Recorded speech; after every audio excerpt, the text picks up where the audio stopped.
さあムスタバ氏の14年にわたる壮大なマスタークラスを一緒に紐解いていきましょう。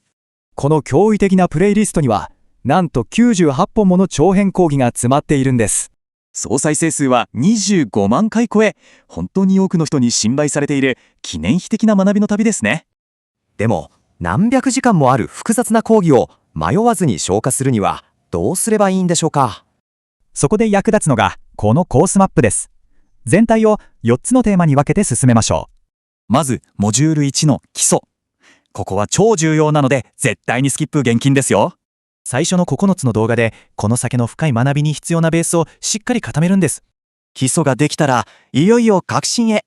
具体的な神の皆を掘り下げていきますよ。ここで本当に面白いのは、慈悲と力というテーマが見事に対比されていることなんです。慈悲深さと圧倒的な威厳や力。これらが講義の中で驚くほど美しく調和しています。そして全体を見ると、ある一本の特別な動画の存在にハッとさせられるはずです。そう、最も重要なポイントは、ちょうど中盤に位置するこの動画25なんですよ。啓示による人間の形成。この講義こそが全体の哲学的な心臓部と言えますね。神の皆を学ぶことは、あなた自身の人格を築くこと。これが究極のゴールなんです。その後も創造や竹、神の知恵といった深遠なテーマをどんどん探求していきます。さあ、あなたもこの壮大な知の旅へ飛び込んで自分自身を磨き上げてみませんか？ YouTube で果てしなく続くような講義動画のプレイリストを見かけたことはありますよね。一見すると単なる動画の羅列に思えるかもしれません。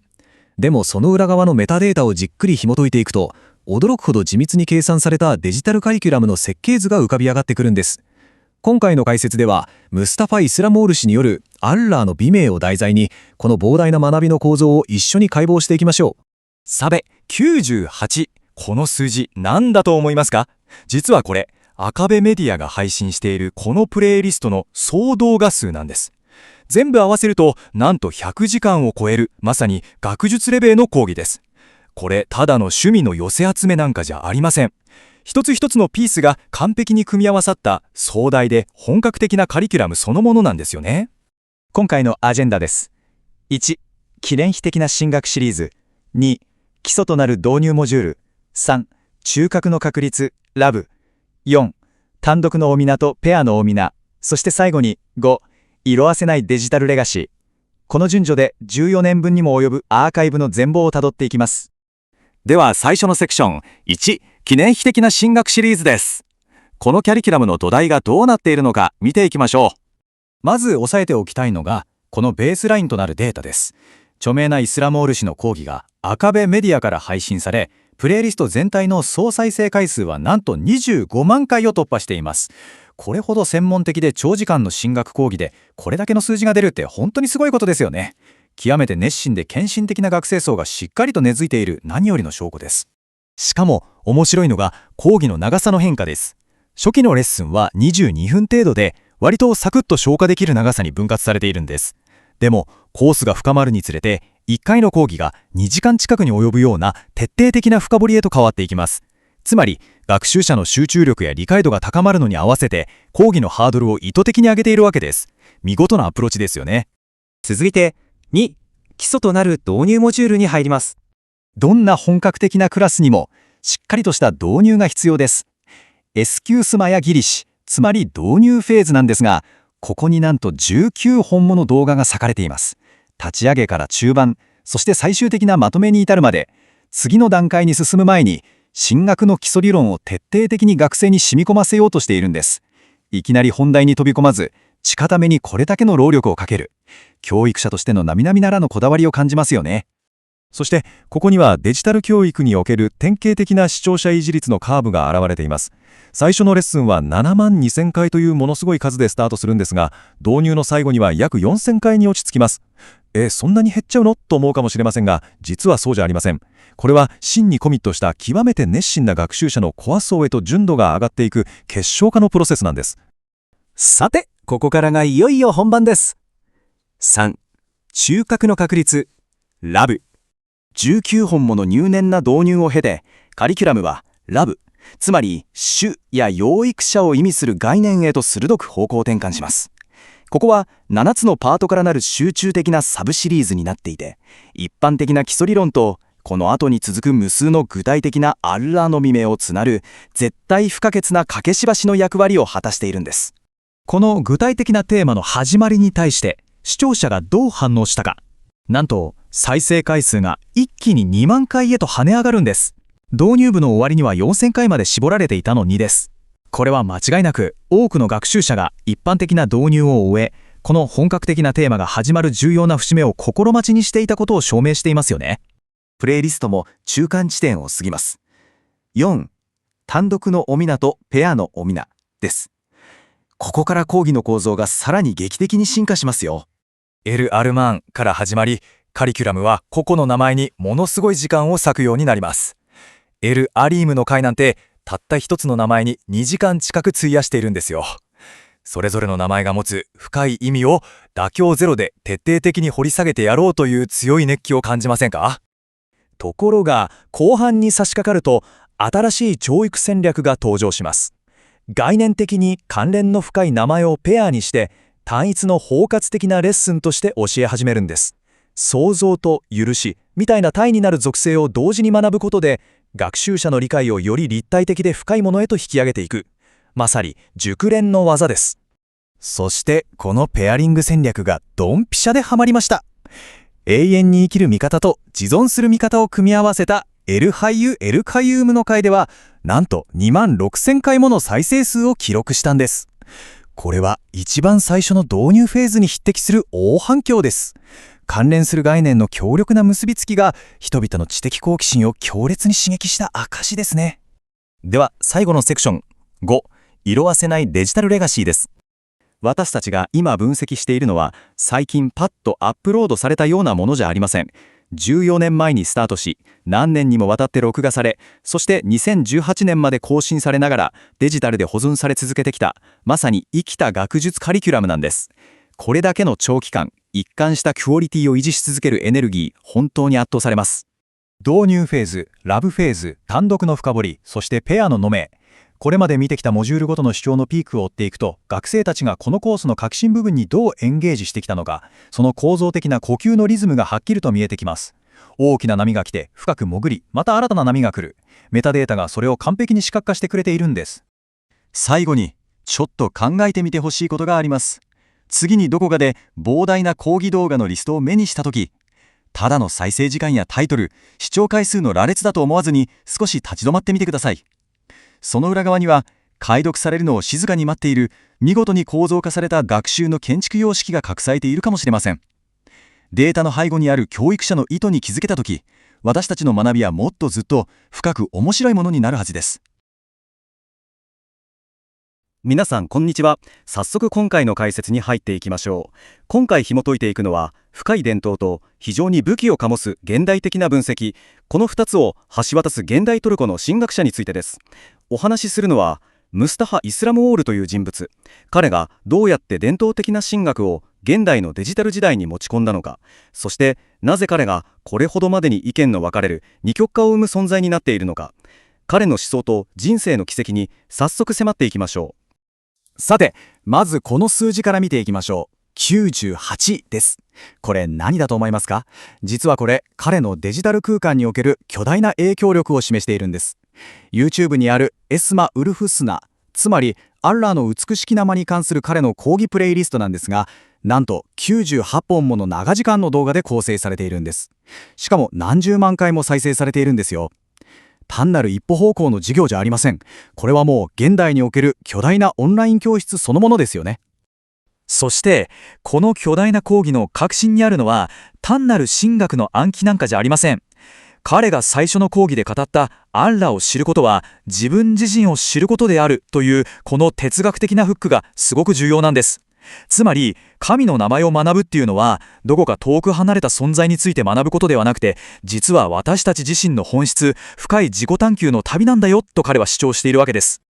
今回の解説の道のりをお伝えしておきますね。まずは巨大なデジタル教室、そして美しきモナの意味、クルアンメインドア、そこから彼自身の経歴であるイスラムオールとは何者か、さらにハディースをめぐる論争、そして最後に二極化するレガシー、この流れで進めていきます。では最初のポイント、美しき皆の意味について見ていきましょう。彼はエスマ、つまり名前という言葉をただ辞書的に説明するわけじゃないんです。語源を解体してすごく壮大な枠組みを作っていくんですね。ここで本当に面白いのは、彼がウェスムとスムという2つの対照的な言語学的ルーツを使っているところです。神の抽象的な属性を地と天という全く逆の方向から紐解いていくんです。まず一つ目の語源、ベスムですね。これは地球上の物理的な印とか特徴を意味しています。イスラムオールはここですごく鮮やかな比喩を使います。優秀な競走馬につけられるメダルのように、信者の額にもサジダ、つまり礼拝による物理的な痕跡が刻まれるんだと。信仰が人に与える目に見える証、いわば地上的なルーツというわけですね。そしてもう一つの語源がスムです。先ほどとは対照的に、これは天上の高みを表しています。彼はアッラーの皆を天から下ろされたロープになぞらえているんです。人間の知性や魂がただの物質世界から離れて高く登っていくための手段として、このロープにしがみつくんだと。地に刻まれた印と天へと引き上げるロープ。いやー、見事な対比ですよね。続いてのポイント、クルアンメインドアについてです。さて、ここで皆さんにちょっと考えてみてほしいんですが、クルアンって主体でしょうか、それとも客体、つまり物でしょうか。イスラムオールによれば、現代のイスラム思想がダメージを受けた最大の原因は、人々がクルアンを自分を導く主体としてはなく、単なる物理的な客体として扱ってしまったことにあるというんです。これどういうことか、もう少し詳しく見ていきましょう。クルアンが主体であるとき、それは人間の人格や社会を積極的に構築し、育ててくれる存在になります。でも、それが客体に還元されてしまうと、人はどうなるか。本を高い棚に飾って神聖視するだけで満足しちゃうんです。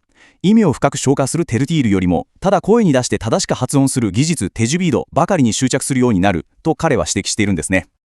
だからこそ、クルアーンは宗教という建物に入るためのメインドア、つまり正門であるべきだと彼は主張します。でも実際には人々がイスラム法学、哲学、ハディース、そしてスーフィズムといったサイドドア、勝手口の方を優先してしまった。その結果どうなったかというと、イスラム共同体がいろんな宗派やイデオロギーに分裂して本来の強さを失ってしまったと論じているんです。思想の話が続きましたが、ここでムスタファ・イスラムオールとは何者か、彼自身について見てみましょう。彼の哲学から少し視点を引いて、その人生の軌跡を追ってみますね。彼は1960年にトルコのカイセリで生まれました。80年代にはエジプトの権威あるアル・アズハル大学で学びます。その後、90年代には自らの言論が原因で投獄されるという苦難も味わうんですが、驚くことに獄中でも東洋学者の著作を翻訳し続けていたんです。そして1998年から2012年にかけて巨大なオーディオビジュアルプロジェクトを手掛け、絶大な影響力を持つデジタル教育者へと飛躍していったというわけです。次は、彼の経歴において非常に重要かつ物議を模擬しているハディースをめぐる論争です。彼のキャリアで最も二極化を生んでいる部分について客観的な視点から整理してみましょう。預言者の原稿録であるハディースの扱いについて真っ向から対立する2つの基準があるんです。イスラムオールの基準では、人間の伝承はあくまで主観的だから、ハディースはクルアンと完全に一致すべきとしています。これに対して伝統的な批判者たちは、彼は個人の論理で神聖なハディースを拒否している、これは信仰の基盤を根本から揺るがす行為だと強く非難しているんです。伝統的な学者たちの怒りを買っている彼の主張をもう少し深掘りしてみましょう。彼はブハーリーやムスリムといった最も有名な編纂者たちでさえ互いに信頼する伝承者を拒否し合っていたじゃないかと指摘します。さらに神聖とされるハディースの中にもクルアンと矛盾するものがあるとも主張しているんです。極めつけは墓での罰のような概念は絶対に筆は革新的信仰ではないとまで述べています。誤解のないように言っておきますが、私たちはこの見解を支持しているわけではありません。なぜ彼がこれほど波紋を呼んでいるのか、その神学的な議論をフラットに解説しているだけですので、そこはご理解くださいね。そして最後のセクション、二極化するレガシーについて。彼は数十冊の本を書いた多作な作家であり、詩人でもあります。彼の活動を一言でまとめるなら、信者たちを文化や宗派のしがらみから解放して、すべてをクルアンという工場出荷時の設定にリセットしようとする試みと言えるかもしれません。コンピューターが基本的なフォーマットで動くように、総派間の分裂なんかよりも、この純粋なクルアン形式を大切にしようよ、と一貫して提唱し続けているんです。最後に皆さんに一つの問いを投げかけてこの解説を締めくくりたいと思います。彼は源流への必要な回帰を体現している存在なのでしょうか？それとも伝統からの危険な逸脱なのでしょうか？現代的な分析のアプローチと何年百年も続く伝統的な権威との間にあるこの非常に繊細なバランス、皆さんはどう感じましたか？ぜひ考えてみてください。それでは次回の解説でまたお会いしましょう。リスナーのあなたもちょっと想像してみてほしいんですけど、はい。あなたが何か新しいスキルとか学問を身につけようと意気込んで大学の特別講座に申し込んだとしますよね。でもいざ教室に入ってみると、教授は最初の19時間、これ19分じゃないですよ。19時間をひたすらシラバスの読み上げと前提となる専門用語の定義だけに使っちゃうんです。なるほど。19時間ずっとですか？そうなんです。普通だったら、いつになったら本題に入るんだって怒って、途中で教室から逃げ出しちゃいますよね。間違いなく。現代の一般的な感覚であれば、大半の人がそうするでしょうね。ですよね。私たちが普段、なんというか、いかに早く結論とかまとめにたどり着けるかっていうことに慣れきってしまっているかを考えれば、当然の反応だと思います。いや、ほんとそうなんですよ。私たちが日々求めているのって、ドライブスルーで受け取れるようなパッケージ化された分かりやすい知識じゃないですか。でも今日、リスナーのあなたと一緒に深く掘り下げていくのは、そんな現代の大敗上主義みたいなものとは完全に対極にある途方もないデジタルの迷宮なんです。迷宮ですか？はい。今回私たちが扱う情報源なんですけど、赤部メディアというチャンネルによって、今から13年とか4年前の YouTube にアップロードされた、エル・エスマウル・フスナ・デルスレリというプレイリストです。神な美しき女のレッスンというタイトルですね。ムスタファ・イスラモール氏による全98回に及ぶ巨大な講義のプレイリストなんですよ。この探求を始める前に、リスナーの皆さんに向けて明確にしておかなければならない重要なポイントが一つあります。はい、何でしょう？今回の私たちのミッションは、このソースに含まれている神学的な内容そのものを議論したりとか、特定の宗教的あるいは政治的な立場を支持することでは決してないということです。全くその通りです。私たちが注目するのは中身の教義そのものではなくて、この巨大なカリキュラムの構造なんですよね。そうです。一つが1時間半から長いと2時間近くある動画が98本もあるわけですから。合計すると150時間を優に超えるんですよね。この圧倒的な情報の建築物が合計25万回以上も再生されているという事実。私たちが今日解き明かしたいのは、この巨大なデジタルカリキュラムの構造がですね、はい。この情報型の時代において何かを深く学ぶための献身について、私たちにどんな強烈なメッセージを投げかけているのかという点なんです。いやー、リスナーのあなたもちょっと考えてみてください。毎日8時間フルタイムの仕事みたいに見続けたとしても、1ヶ月近くかかる計算になるんですよ。途方もないスケールですよね。本当に。この常識外れのスケールを持つ講義が一体どうやって人を引きつけて学ばせているのか、早速このカリキュラムのちょっと異常ともいえる入り口の部分から見ていきましょうか。入り口ですね。データを見て私本当に目を疑ったんですけど、プレイリストの最初の動画の1の1から9の3までの合計19本。はい。これすべてエスマーやギルシュ、つまりオメナの導入というタイトルが付けられているんです。導入だけで19本もあるわけですね。そうなんですよ。本題である個別の名前の解説に入る前に約19時間も初めにの時間を過ごすんです。これって本の前書きを1週間読み続けるようなものじゃないですか。確かにそう例えられますね。ちょっと意地悪な見方をさせてもらいますけど、もし大学の教授がこんなことをしたら、最初の1週間で学生の8割を退屈死させる最悪の教育プランとしてすぐクビになるんじゃないですかね。なるほど。これを手放しで学問的な厳密なだみたいに称賛するのはいくらなんでもちょっと無理がありませんか？確かに現代の教育ビジネスとかマーケティングのセオリーからすれば、絶対にやってはいけない最悪の手でしょうね。ですよね。しかしですね、ここで起きていることを、認知負荷理論の観点から深く分析してみると。認知負荷理論ですか？これが単なる無計画な長話なんかじゃなくて、極めて計算された注意力のブートキャンプとして機能していることがわかるんですよ。注意力のブートキャンプ。ちょっと待ってください。認知負荷理論って普通は学習者の脳をパンクさせないように情報を少しずつ分かりやすく与えましょうみたいな理論ですよね。はい、一般的にはそう解釈されますね。19時間も定義づけを続けるってむしろ脳をパンクさせる行為じゃないんですか？そこが非常に面白いパラドックスなんですよ。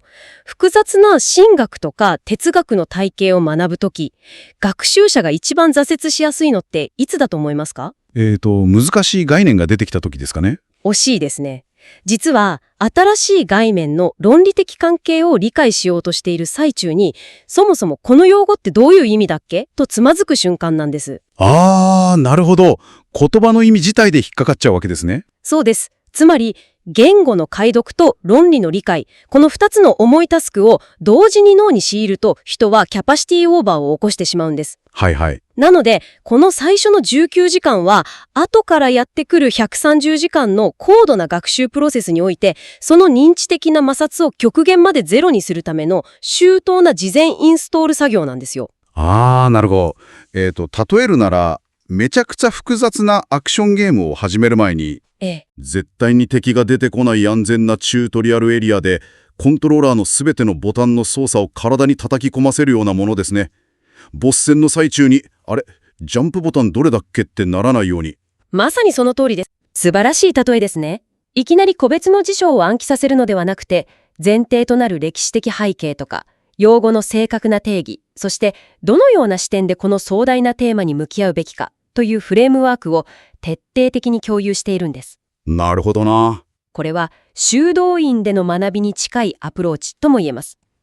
これからあなたが入るのは数分のまとめ動画で分かった気になれるような世界ではないぞという強烈な宣言であり、学習者を単なる消費者から探求者へと強制的に変容させる儀式でもあるわけです。消費者から探求者への変容ですか。すごい言葉ですね。でもそんな過酷な儀式を課したらやっぱり耐えきれずに逃げ出す人が続出するんじゃないですか。そこが次のポイントになりますね。そうなんです。そこで私たちが次に注目したのが視聴者層の推移なんですけど、このデータが残酷なほど如実に結果を示していますよね。再生回数のデータはこのストイックな構造がどう機能したかを明確に物語っていますね。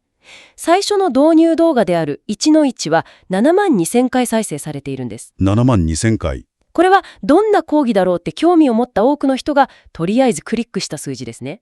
13、4年前の YouTube で7万2000回ってかなりのトラフィックですよね。でもそこから動画が2の2に進む頃には再生数が1万4000回にまで激減しているんですよ。そうですね。なんと 80% の視聴者が入り口の段階でふるい落とされているんです。現代のアルゴリズムだったら最初の1分で離脱率が高い動画なんて即座にデッドエンド行きの大失敗とみなされますよね。アルゴリズムの奴隷になっている現代の視点からすればそう見えるでしょうね。UX デザインの世界ではユーザーの行動を阻害する要素を摩擦と呼んで徹底的に排除しようとしますから。とにかくスムーズに摩擦ゼロを目指しますよね。しかし、この講義が行っているのは、あえて巨大な壁を設ける意図的な摩擦なんです。重要なのは 80% が離脱した後の数字なんですよ。確かに。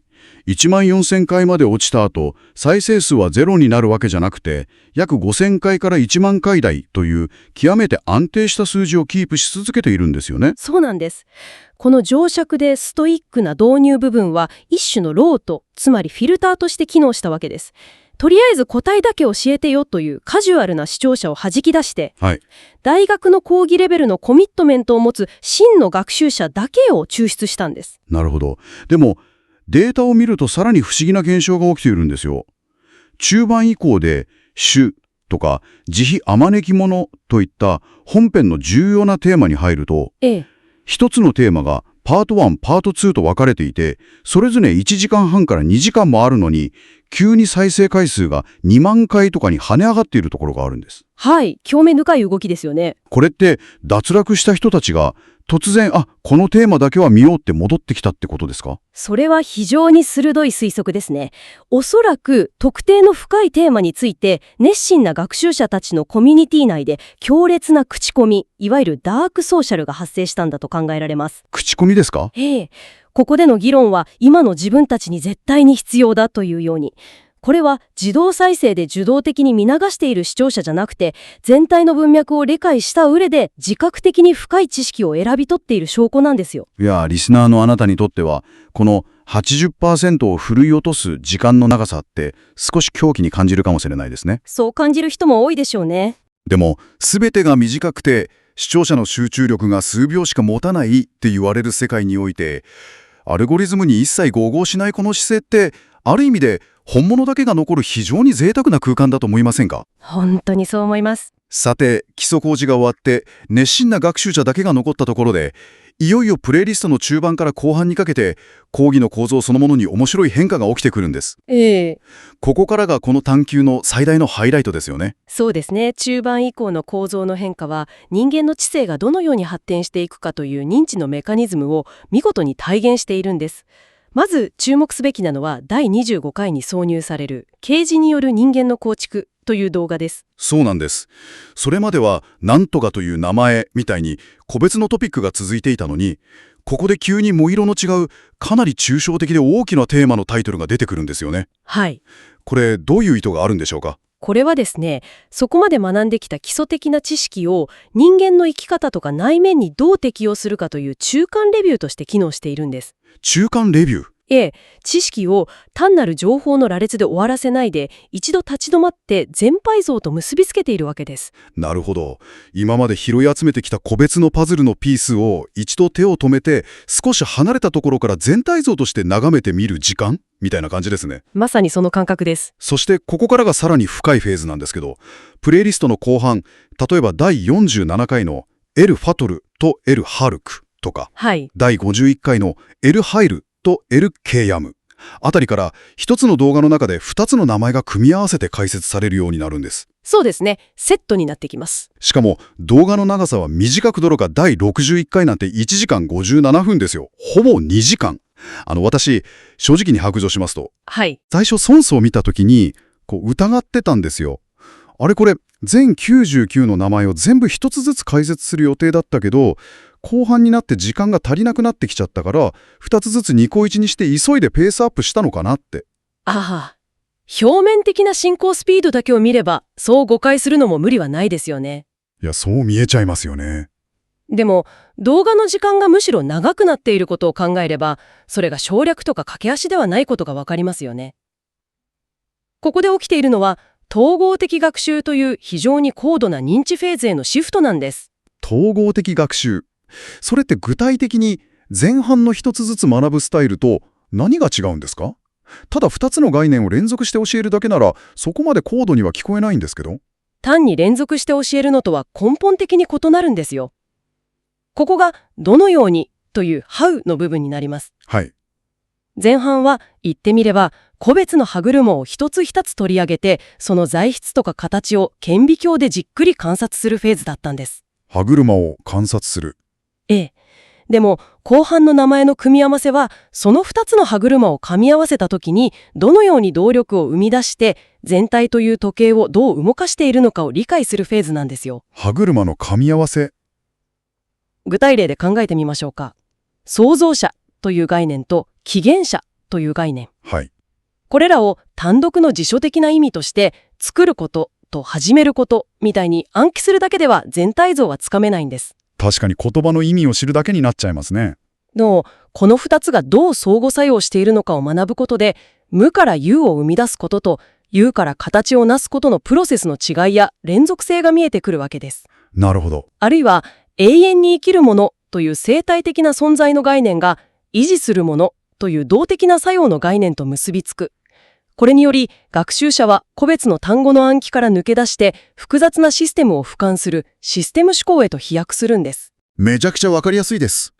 科学の実験で言えば水素と酸素の性質をそれぞれ別々に学んだ後で、じゃあこの2つを結合させたら、水という全く新しい性質のものが生まれるよねっていうのを学ぶようなものですね。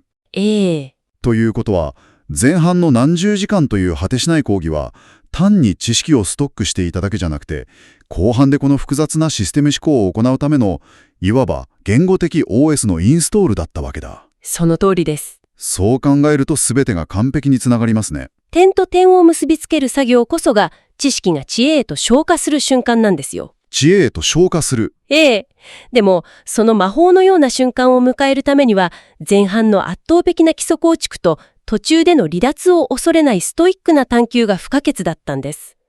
全体像から見ると、このカリキュラムは、学習者が情報の消費者から真の理解者へと変容するための非常に精密に計算されたプロセスだったことがわかります。いやー、ここまでこの巨大な講義プレイリストの構造を解き明かしてきましたけど、本当に圧倒されました。本当に興味深い構造ですよね。私たちがここから抽出できる最大の学びは、深い理解とか、本物の知識を得るためのメカニズムには近道はないということですね。まさにその通りです。認知の摩擦をなくすために圧倒的な時間をかけて基礎を作って、効率とか再生回数の減少っていうアルゴリズムの誘惑を完全に無視して本質を追求し、最後にようやく知識の歯車を噛み合わせて統合する。これって私たちが普段忘れがちな人間の知性がジャンプする本来の姿を見せてくれている気がします。現代の私たちはすぐに結論が出ることを求めすぎているのかもしれませんね。そうですね。でも本当に価値のある知識とか世界を見る解像度を上げてくれるような理解っていうのは何十時間、時には何百時間というプロセスそのものの中にしか存在しないということをこのカリキュラムの構造と再生データは静かにでも力強く語りかけていると思います。リスナーのあなた、いかがでしたか？最後に一つ考えてみてほしいことがあります。このプレイリストが赤部メディアによって YouTube にアップロードされたのは今から30年とか14年前なんですよね。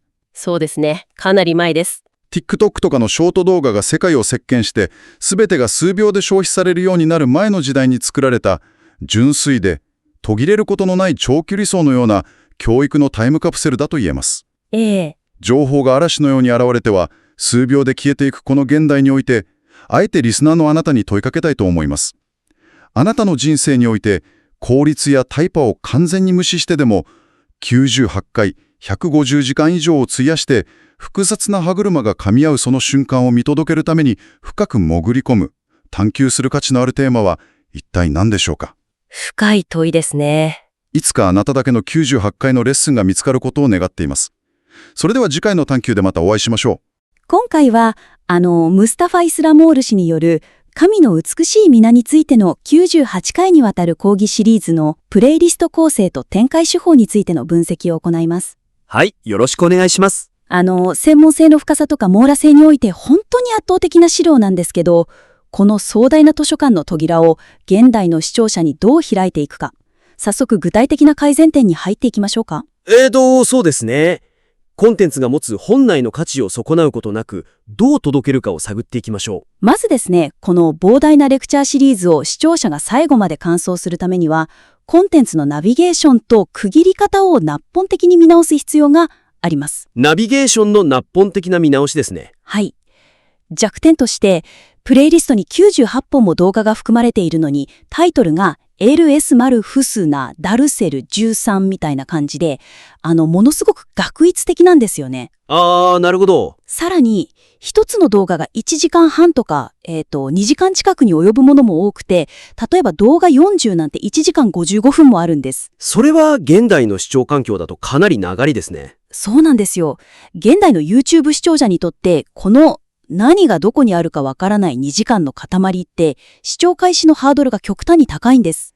確かに、シリーズの熱心な学習者であっても、なんか、概念をもう一度復習したいと思った時に、検索性が著しく低くて。そうですよね。巨大で壮麗な図書館に入ったのに、本棚に並ぶ無数の分厚い本の背表紙にタイトルがなくて、ただ番号だけが振られているような状態ですね。まさにそんな感じです。一覧で見たときに視覚的な変化が乏しいから、何がどこにあるのか直感的にわからないんですよ。ここで意図されていることはよくわかります。これをどう強化できるか見ていきましょう。学術的な完全性を保つためにそのまま届けたいんでしょうけど、これは素晴らしい学術書なのに、目次や小見出しがないまま出版されているような状態です。辞書を最初から最後まで通読するよう求めているようなものですよね。そのアナロジーは現状の問題をすごく的確に捉えていると思います。視聴者が動画をクリックする前に感じる、これから2時間拘束されるかもというプレッシャーが壁になっていますから。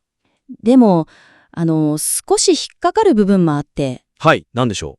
これほど深い神学的なテーマであれば、真剣な学習者は2時間でも集中して見るんじゃないでしょうか。手軽さばかりを追求して切り刻むのは本末転倒な気もするんですよね。それは明確に整理されていますね。既存の学習者の熱量とか講義の完全性を守ろうとする姿勢は非常に重要です。しかし、現代の視聴環境における情報の入り口という視点は考慮されているでしょうか。情報の入り口ですか？真剣な学習者が2時間の講義を堪能できることと、まだその深さを知らない潜在的な学習者が最初の5分をクリックできるかどうかは全く別の次元の問題なんです。なるほど。このままでは本来この講義のメッセージを必要としている多くの人々を入り口の段階で逃しているリスクがあります。ということは、元の2時間の動画を15分ずつに物理的に切り刻んで、大量の短い動画として再アップロードするべきだということではないんですね。元の完全性の壊す必要は一切ありません。私が提案したいのは、タイトル構造の最適化と長尺コンテンツのマイクロコンテンツ化。具体的には YouTube のチャプター機能の徹底的な導入です。タイトルとチャプターだけでそのハードルを下げるわけですね。そうです。視聴者がクリックする前に何が得られるのかを約束して、動画内での現在地を明確にするんです。具体的にはどのように変更すれば効果的でしょうか？まず、タイトルの変更ですね。現在は単なる連番とアラビア語の名称だけですが、これを二段構えにします。二段構えというと？例えば、慈悲深きお方の真の意味と私たちの生活への影響、そしてハイフンを入れて元のタイトルといったように、視聴者が何を学べるかというフックをタイトルの前半に持ってくるんです。なるほど。前半に意味を持たせるんですね。はい。プラットフォームのアルゴリズムはテキストから内容を判断するので、検索結果やおすすめに出た時のクリック率が劇的に変わります。単なるシラバスの羅列から一つの魅力的なコンテンツに生まれ変わるわけですね。チャプター機能の方はどうですか？1時間55分の動画であっても、タイムスタンプ付きの明確な区切りを設けます。はいはい。例えば、0分、語源の深い解説、15分間、15分、コーランにおける実際の用法、30分間、45分、現代の私たちの信仰生活への適用といった具合ですね。なるほど。2時間のフルマラソンを無理に強要するんじゃなくて、自分のペースで走れるように明確な給水ポイントとかチェックポイントを設けるわけですね。その通りです。さらに踏み込むなら、各講義の中で最も核心をついている3分間を切り出してショート動画として活用するのも効果的ですよ。それがいい入り口になるわけですね。さて、動画ごとのハードルを下げる方法は見えましたが、次ですね。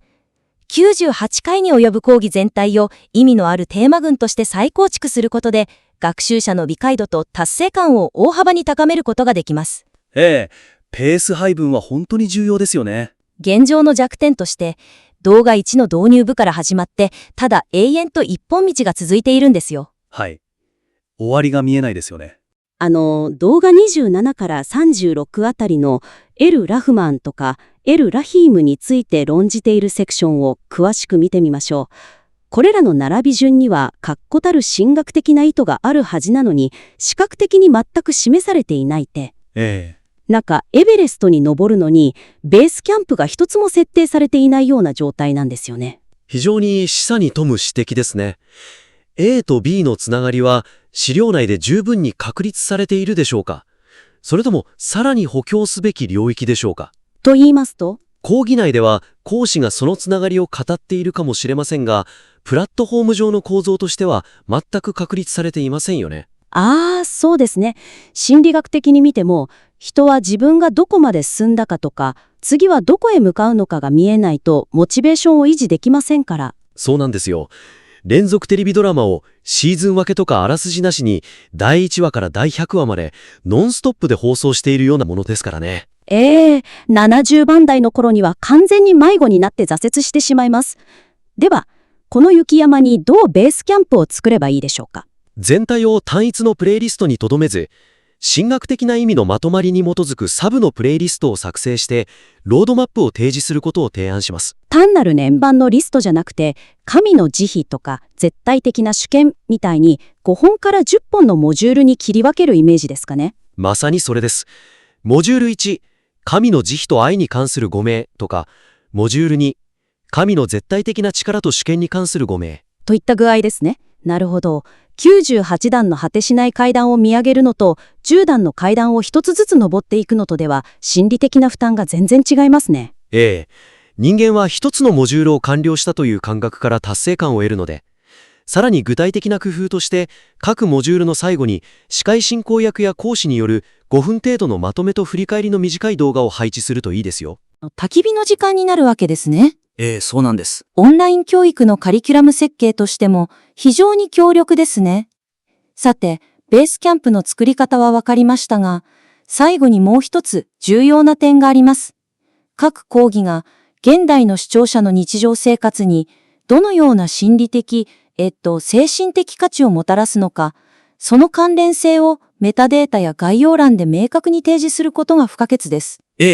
この点こそがアーカイブを生きたコンテンツに変える鍵ですね。現状の弱点として、動画のタイトルや概要欄が純粋に神学的な専門用語に終始しているんです。動画39の啓示による人間の構築というタイトルも学術的な重要性は伝わりますが、現代の悩みとは結びつきにくいですよね。そうなんです。視聴者個人の実存的な悩みとどう結びつくかが全く表現されていません。日常生活で行き詰まった時に、啓示によって自分を構築したいと検索する人はまずいませんからね。提供された資料全体を貫く重要なテーマは、単なる知識の伝達ではなく、人間性の回復とか精神的な癒しという部分ですよね。はい、まさにそこが本質だと思います。でもここで懸念があるんです。古典的な神学の尊厳を保つために、あまりにもポップな現代語訳とか、自己啓発的な表現に落とし込むのは危険じゃないでしょうか。とても鋭い指摘ですね。たった5分でわかる神の慈悲みたいなタイトルだと、本来の権威や深みを損なう気がして。そうですね。高度な学術コンテンツが直面する繊細なジレンマです。権威を損なうような過度な単純化は絶対に避けるべきです。はい。しかし、その点を発展させて、孤独や痛みという視点から見てみるとどうなるでしょうか。遁義を保つことと入り口を広げることは決して矛盾しません。単純化するのではなく、痛みに寄り添う視点ですか？動画の本編、講義自体のトーンや学術性を変える必要は一切なくて、変えるべきはメタデータの角度なんです。角度ですね。はい。単なる客観的な解説から人間の現代的課題に対する神聖な処方箋へとシフトさせることを提案します。なるほど。本編のレベルを下げるんじゃなくて、そこに至るまでの橋の架け方を変えるわけですね。具体的に言うと、動画26のすべてを熟知をおられる方というような講義の概要欄をどう書き換えるイメージですか？まず、YouTube の説明欄の抜本的な活用です。概要欄の冒頭に視聴者の心に刺さる問いかけを配置するんです。問いかけですか？はい。例えば、誰も自分の本当の苦しみを分かってくれないという現代の孤立感に対し、すべてを熟知はおられる方という属性はどう答えを出すのでしょうか。といった一文ですね。素晴らしいですね。神学の講義が突然視聴者の個人的な課題に対するアンサーとして立ち上がってきます。その通りです。そして、ターゲットとなる視聴者を意識して、タグ付けとかキーワード戦略も工夫するんです。具体的にはどんなキーワードですか？神学用語だけじゃなくて、不安とか孤独、自己肯定感、心の平穏といった現代人が無意識に検索しやすいキーワードをメタデータに織り込むんです。なるほど。それによって神学に興味がある層だけでなく、心理的な救いを探しているより広い層に自然にリーチできるわけですね。講義の真理は普遍的ですから、現代の文脈という翻訳機を通すだけで、その輝きは何倍にも増すはずです。学術的な深さはそのままで、検索キーワードだけを現代の文脈に翻訳する素晴らしいアプローチですね。さて、今回の考察のメインポイントを簡潔に振り返りましょう。はい。第1に、視聴ハードルを下げるためのタイトル最適化とチャプター分割。第2に、学習者のモチベーションを維持するテーマ別のモジュール化とベースキャンプの構築。そして第3に、神学的な内容を現代の個人的課題とリンクさせるようなメタデータの再構築ですね。いずれの提案も圧倒的なコンテンツの価値を損なうことなく、より広範な視聴者に届けるための実行可能なステップだと思います。本当にそうですね。これらの視点を取り入れて構成を見直した赤字には、ぜひまたその新しいロードマップを拝見させてください。さらなる探求ができることを楽しみにしています。はい、お待ちしております。それでは、今回の分析はここまでとなります。ザ・ディベートへようこそ。この番組は提示された一つの資料を多角的な視点から紐解き、専門家同士の深い議論を通じてその本質に迫っていく場です。もしですね、あるオンライン講座で最初の章を終える前に受講生の 94% が離脱したと聞いたらどう思われますか？まあ、普通に考えれば完全な失敗というか、カリキュラムが破綻しているって考えますよね。ですよね。でも、それがもし真の学級的なコミュニティを形成するためのある種の意図的な選別だったとしたらどうでしょうか？なるほど。つまり、教育、テクノロジー、そして複雑な思想をどう現代に伝達するかという非常に普遍的なジレンマについての議論ですね。はい、まさにその通りです。今回私たちが分析する資料は赤ベメディアが13、14年ほど前に YouTube に公開したムスタファ・イスラモール氏によるエル・エスマウル・フスナ・デルスレリという98本の動画プレイリストです。98本、すごいボリュームですよね。総再生回数は約25万2000回。少し背景を説明しますと、このエル・エスマウル・フスナというのはイスラム神学における神の美しき皆のことです。神が持つ99の属性や性質についての深い学びですね。リスナーの皆さんに念頭に置いていただきたいのは、これは10分でサクッと学べるような、いわゆる教養まとめ動画ではないということです。神学の中でも最も知的で、かつ霊的な集中力を要求されるテーマの一つなんですよ。おっしゃる通りです。単なる言葉の定義ではなくて、生涯をかけるような形而上学的な探求なんですよね。そこで今日私たちが向き合う中心的な問いはこれです。伝統的で深遠な人文学の教育をデジタル化するとき、メディアに合わせて内容を最適化すべきなのか、それとも完全性を守るためにメディア側に妥協を強いるべきなのか。はい、なるほど。私はですね、その内容の素晴らしさ自体には全く異論はありません。ただ、この極端に断片化された構成と序盤での激しい視聴者の離脱というデータは、教育的なアクセシビリティの明確な失敗を示しているという立場です。失敗ですか？いくら中身が崇高であっても、それが学習者に届かないインターフェースになっているのであれば、それは伝統のデジタル化ではなく、単なる異物の投棄、レガシーダンプになってしまうと考えています。レガシーダンプですか。それはかなり刺激的な表現ですね。ではまず、私の視点からお話しさせてください。このプレイリストの素晴らしさは、何と言ってもその圧倒的の網羅性にあります。全98回ですからね。そうなんです。しかもその多くが1時間半を超えています。例えば、第40回のエル・アリーム、つまり全知なるものというテーマですが、これは1時間55分にも及びます。ほぼ2時間の映画1本分ですね。そうですね。さらに象徴的なのが、序盤の導入部だけで19個もの動画が費やされている点です。1の1から始まって9の3まで続く。これこそ基礎を絶対に怠ないしないという学術的な誠実さの表れだと思うんですよ。確かに学術的には誠実かもしれません。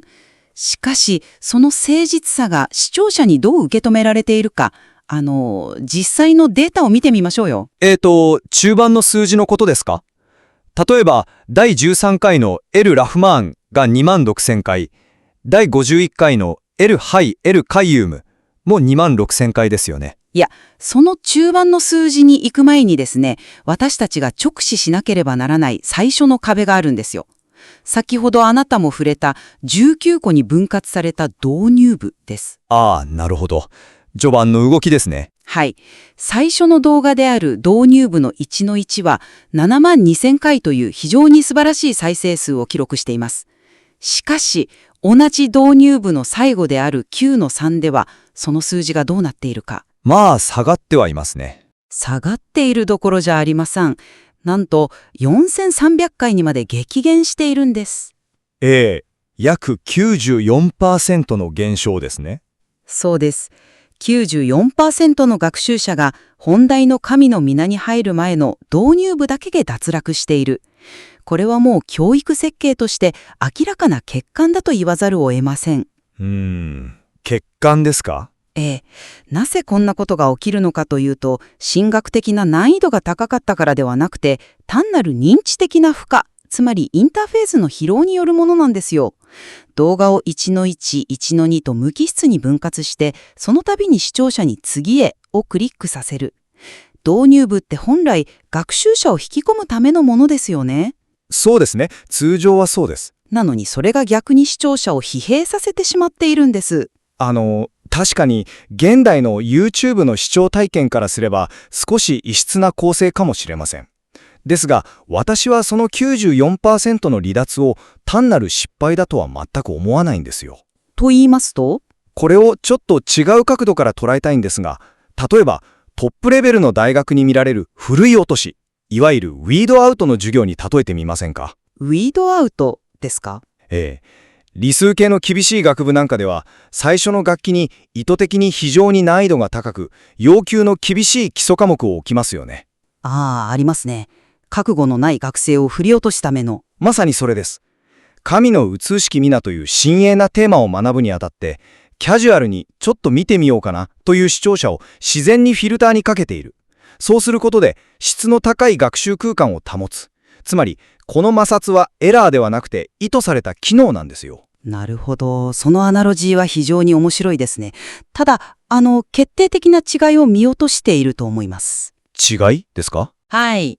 大学のウィードアウト授業が難しいのは、扱う方程式や概念そのものが複雑だからです。つまり、それは学問的な摩擦なんですよ。でも、このプレイリストで起きているのは、単なるインターフェースの摩擦です。インターフェースの摩擦。例えば、教室のドアの立て付けがすごく悪くて、開けるのに疲れ果てて帰ってしまった学生がいるとしますよね。その学生に向かって、君たちには覚悟がなかったと片付けるのはさすがに間違っていませんか？ドアの立て付けが悪いというのはユーモラスですが、本質をついていますね。ただですね、神学を学ぶという行為においては、その形式への忍耐というのも、また一つの姿勢を形成する修行のようなものじゃないでしょうか。いや、私はそうは思いません。知識の獲得において、無意味なクリック作業とか、途中で唐突に切れる動画を連続して探す労力なんて、知的試練とは全く別物ですよ。そうでしょうか。本来なら届くはずだった数万人の潜在的な学習者が、たった数回のクリックの煩わしさで、神学の入り口から遠ざけられてしまったんです。これは教育機会の重大な喪失です。なるほど。まあ、もしあなたの言う通り、それが単なる悪い UX による致命的な失敗であり、ドアが開かなくてみんな帰ってしまったのだとすれば、そこでちょっと矛盾が生じるんですよ。矛盾？どういうことですか？なぜなら、その後のデータが全く別の物語を語っているからです。先ほど私が少し触れた中盤の再生数の V 字回復のことです。特定のテーマで再生数が上がっている件ですね。はい。導入部の最後で4300人にまで落ち込んだはずなのに、直後の第10回、ラブ、つまり主というテーマでは2万回に跳ね上がっています。さらにずっと先の第71回、エル・メブラ、エル・レザックでも2万2000回です。確かに興味深い現象ですよね。もし全員が立て付けの悪いドアに嫌気がさして去ったのなら、この数字は絶対に説明がつきません。これは視聴者がこのプレイリストを最初から最後まで順番に見る直線的な授業としてではなくて、モジュール化されたデジタル図書館として使い始めている証拠なんですよ。図書館ですか。はい。彼らは自分自身の関心、例えば今日はラブについて深く知りたいといった目的に合わせて自律的に動画にアクセスしている。98本という大網羅的なアーカイブを用意したクリエイターのアプローチは決して失敗なんかじゃなくて、むしろ現代の検索行動に見事にフィットしているんです。その V 字回復のデータを図書館としての成功と捉える視点は確かに説得力がありますね。人々は検索してこの動画にたどり着いているのでしょう。しかし、そのデータが示唆するもう一つの側面を考えてみてください。もう一つの側面？特定のテーマで再生数が跳ね上がるということは、裏を返せば、クリエイター側が意図した1から98まで投資番号で順序立てて学ぶというシリアル化された構造が完全に崩壊している証拠でもありますよ。崩壊というのは少し言い過ぎじゃないですか？視聴者が自ら必要なものを都市選択しているだけですよ。つまり、チェリーピッキング、つまみ食いをしているわけです。考えてみてください。YouTube のユーザーはシラバスに従ってノートを取る大学生のようには振る舞いません。百科事典をめくるように興味のある項目だけをつまみ食いするんです。それがデジタルの特性ですよね。そうです。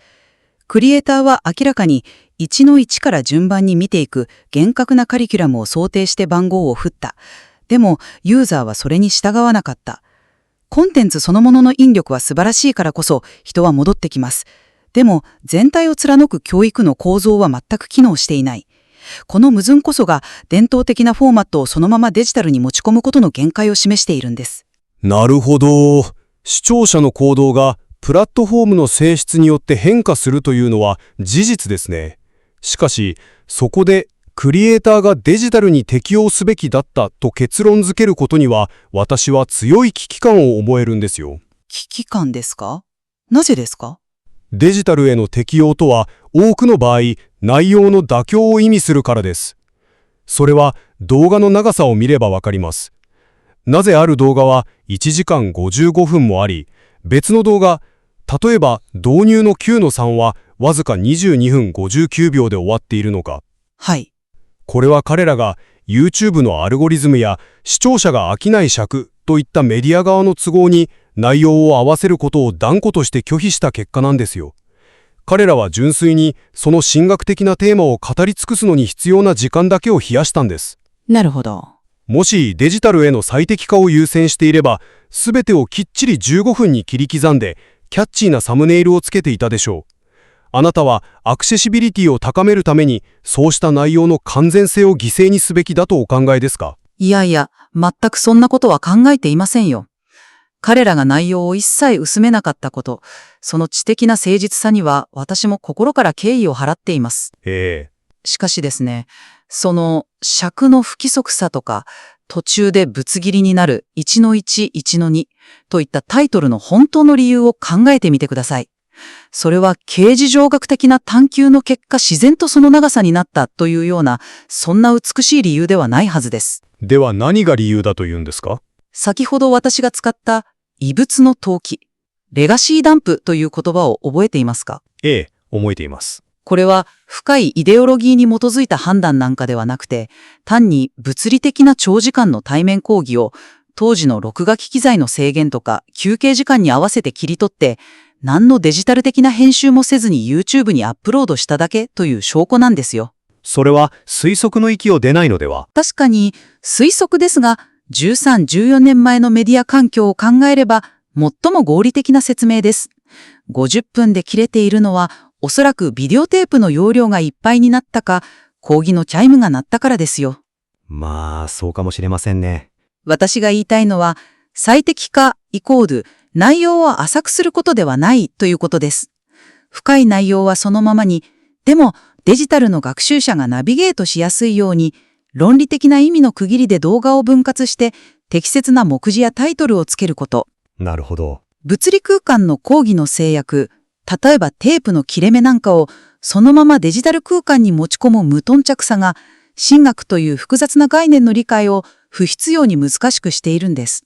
つまり、物理空間の制約を取り払って、デジタル向けにきれいにパッケージングし直すべきだったと。ええ、そういうことです。しかし、そのパッケージングの過程で失われるものについて、私たちはもっと敏感になるべきだと思うんですよ。ムスタファ・イスラモール氏の講義には、長り沈黙とか、独特の間の取り方、時にはテーマから外れるような思考の脱線が含まれていますよね。はい、確かにそういう生々しさはありますね。これらはノイズではなくて、神の属性について施策を巡らせるプロセスそのものなんです。もし、学習効率とかナビゲーションのしやすさを優先して意味のまとまりごとにきれいにカットし沈黙を切り詰めてしまえば、それはもうエルエスマール・フスナの講義録ではなく単なる要約老後になってしまいます。それは25万回という総再生数が物語っているのは、現代のデジタル空間、すべてが数秒で消費されるファストな世界においてすら、この生のままの一切妥協のない深さを求めている人々が確実に存在しているという希望ではないでしょうか。そのアーカイブとしての純度が持つ価値は私も否定しません。あの講義の空気感や思考のプロセスをそのまま保存することには、歴史的にも神学的にも大きな意味があります。しかし、私が懸念しているのは、その純度を守り、パッケージングを放棄したことで払うことになった代償の大きさなんですよ。代償ですか？はい。先ほどの最初の動画をクリックした7万2000人という数字。これは単なるデータ上のグラフではありません。画面の向こうには自分の人生の中で神の美しき皆について深く学びたいと願い、自らの意思で動画をクリックした7万2000人の人間がいたんです。もし、この講義がデジタル時代の文法に沿って彼らがつまずかないような論理的な章立てで提供されていたなら、そのうちの何万人が中盤のエル・ラフマーン、つまり慈悲深きものや終盤の深い学びに到達できたでしょうか。これを考えると、教育者として非常に胸が痛むんですよ。なるほど。私たちの議論の核心が非常にはっきりと見えてきましたね。伝統的な知識の深さや生のプロセスを守るか、それともその知識を一人でも多くの人に届けるための形を模索するか。内容の真剣さと形式のアクセシビリティは決してトレードオフではないはずです。偉大な内容だからこそ、形式の硬直化によって生じた摩擦で視聴者を失うのはあまりにも惜しい機会損失である。これが私の結論ですね。そして私の結論は、このプレイリストの無骨さそのものが現代の手軽な消費に対する力強いアンチテーゼとして機能しているというものです。確かにあなたの言う通り、インターフェースの摩擦で去った人は多かったかもしれない。しかし、残った人々によって形成された知的空間の密度は、プラットフォームに最適化された動画では決して生み出せないものだと思うんですよ。お互いのアプローチに対する評価は平行線をたどりましたが、この資料そのものの価値については完全に一致していますよね。もちろんです。ムスタファ・イスラモール氏の講義が持つ情報の圧倒的な密度と学術的価値については、二人とも少しも疑っていません。そうですね。その内容が極めて深い縁で価値があるからこそ、私たちはそれをどう現代のプラットフォームで伝えるべきかについて、これほどまでに熱く真剣に議論を交わしているわけですから。その通りですね。リスナーの皆さんはどうお感じになったでしょうか。これはこの特定の動画プレイリストだけの問題ではありません。美術館のオンライン展示とか、大学の講義のデジタルアーカイブなど、あらゆる深い文化資本をデジタル化する際に私たちが直面する本質的な問いです。厳密な体系性と深さを守るべきか、それとも現代的なアクセシビリティを構築すべきか。絶対的な正解はないのかもしれないですね。テクノロジーが進歩し続ける限り、私たちはこの問いと常に向き合い続けることにでしょう。そして最後に忘れてはならないのは、今日私たちが議論したこの巨大なデジタルの建築物にはまだ誰も開けていないような部屋が無数に存在しているということです。はい、たくさん残されていますね。序盤の摩擦を抜けた先には、第21回のエル・ガフール、許し与えるものや第35回のエル・ベドゥード、愛するものといった数えきれないほどの神の皆、その深い縁なテーマが、あの無編集の長大な時間の中で静かに私たちの探求を待っています。あの険しい入り口の先には間違いなく本物の宝が眠っているということですね。そうです。最初の複雑な入り口で引き返すか、それともその摩擦をあえて乗り越え深淵へと足を踏み入れるか、その選択肢はいつでも皆さんの思索に委ねられています。それでは今回のザ・ディベートはここまでです。また次回新たな視点でお会いしましょう。